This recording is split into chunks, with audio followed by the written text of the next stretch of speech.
Hello, I'm Dr. Gary Kellner, and this is Fair Game. I'm coming to you today from Annapolis, Maryland, one of the oldest cities in the United States. It's situated on the Chesapeake Bay. It is a beautiful and picturesque place. This is where I live. This is my home. I fell in love with this town when I was 8 or 9 years old and came here when my uncle was married at St. Anne's Episcopal Church just up the hill. I used to play hooky from school and catch a tour boat in Baltimore and come down here and walk the streets and go to the museums when I was in high school. This place means a lot to me, and I wanted to share it with you. Some people call this Williamsburg with people, which is pretty accurate since Williamsburg closes at 5 o'clock every day and the reenactors go home. This has been a living, breathing community since 1693 when it was started. 3 of our signers of the Declaration of Independence lived within just a few steps of this place at our city dock.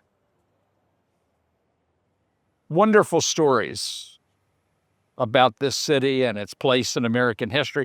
The Treaty of Paris that ended the Revolutionary War was signed at a hotel just up the street. General Washington resigned his commission and retired from public life at our State House. Wonderful stories of American life. One story that's not so wonderful, but it's important. And it's symbolized by the monument I'm standing next to. This monument is of a man named Alex Haley, who told the story of his family's odyssey in America, which started a few years before our revolution and is still continuing. Alex Haley's forebearer was a young African named Kunta Kinte, who was stolen by slave catchers, sold into slavery, and brought to this place. Now, in those days, the harbor really was across the street. It's been filled in through the years. But he got off of that ship, he walked down the gangplank and was promptly taken to the slave market, where he was sold to a Virginia planter. Kunta Kinte did everything he could to maintain his African identity, to maintain his integrity. It is an incredible story. It's not just about Kunta Kinte, it is about 5 generations of that particular family. And so to commemorate Kunta Kinte's story, but also the work of his descendant to recapture that story, this memorial was placed here along with children, African-American children as well as Anglo children, recounting that story.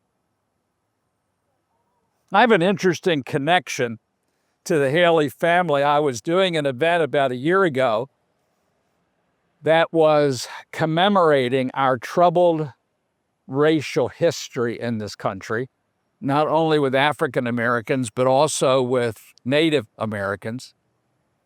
And some horrible chapters of that story unfold right here. We're at an interesting place in America today because there are some parts of this country where they don't even want to admit that slavery existed, where the telling of this story is being excised from the curricula of public schools, which is why this is so important. I'm not here to judge our forebears. I'm not here to condemn anything they did. One of the deepest and most profound insights of the Holy Bible comes from our New Testament, where a Jesus follower named Paul said, "All have sinned and come short of the glory of God." I may not have been a slaveholder. I may not have sold this man's ancestor into slavery. As a matter of fact, my great-grandfather fought for the Union. He lost a leg at the Battle of Bristoe Station. That doesn't make me any better than anybody that was in this story. But it's an important story. It's a story about who we are. It's a story about our work of becoming that never ends. And if we're going to understand ourselves, either as individuals or as a nation, we really have to understand our stories, warts and all. There are things about our families that we'd rather not remember. There are things about our national history we'd rather not talk about. And like a bad marriage, sometimes America today feels like a place that is increasingly characterized by a long list of what we can't talk about. Which brings me back to Alex Haley. I had a friend who was a national executive in a large evangelical denomination. He was born in Illinois. He had no direct contact with slavery. He was born several generations after it was abolished. He had no real connection to the Civil War. But a friend of mine who was the president of a college and from Alabama, and who in fact was related to Jefferson Davis, the president of the Confederacy, invited this man and his wife to their home on a Sunday evening to watch the first episode. As the overseer was beating Kunta Kinte, he was trying to get him to accept a slave name. His name would be Toby, which would erase his identity, determined to erase his connection to Africa, intended to deny him of his identity. And that young boy in his soul knew that maintaining identity was the key to maintaining personhood. So every time the lash came down on his back, that slave overseer looked at him and said, "Boy, what is your name?" And the young boy, with tears running down his face and blood oozing from the wounds in his back, would say, "My name is Kunta Kinte," which would cause the overseer to bring the lash down on his back one more time. He said, "Boy, what is your name?" He said, "My name is Kunta Kinte." His slave name was Toby, but in his family and to his friends in the slave quarters, he was always Kunta Kinte.